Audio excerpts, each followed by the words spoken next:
Summertime is a chance for parents to let loose a little, teens to go and explore and grow, but sometimes they can go a little too far in doing all of that. There are some signs that parents can look out for, and here to talk more about that is licensed family therapist Kevin Petersen. Good morning, Kevin. How are you doing this morning? I'm doing great, thanks. Thanks for having me on this morning. Yeah, absolutely. And wanted to just talk about the importance of letting kids venture out, explore, and finding that right balance. Absolutely. This is a great opportunity for parents to talk to their kids and, express their concerns and then also express their boundaries and their expectations and make it clear to the kids like, hey, I get it. I understand what's going to happen, but we got to talk about what the parameters are. And can you talk a little bit about, if you get to the point where maybe things have gone a little too far, how do you set those boundaries and make sure that they stick? Absolutely.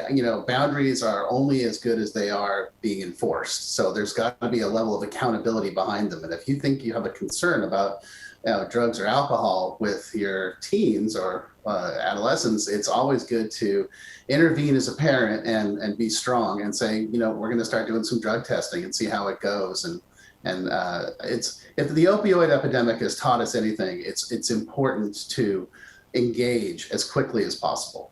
Right. And speaking on that then is how quickly can some of these issues develop and what should parents be doing to watch for that?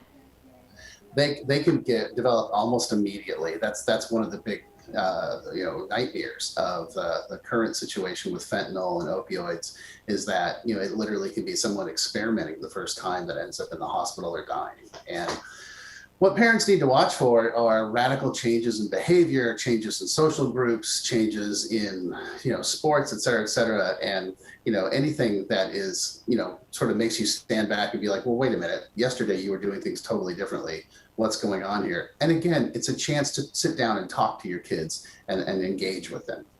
And for somebody who is saying, okay, maybe this is something that I do need to have this conversation with or need some help, where would you suggest that they can turn to get a little bit of guidance on that? Absolutely. There are amazing therapists in Colorado that specialize in working with addictions and families that are struggling with addictions.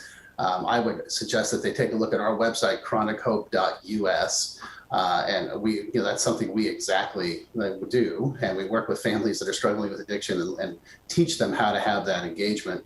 And also I would tell them to read my book, Chronic Hope, Families and Addictions. All right, and there's so many resources, so I appreciate you bringing this up. Hopefully, if somebody needs that help, they have a starting point now. And as always, Kevin, we appreciate your time. Thanks so much. Okay, thank you.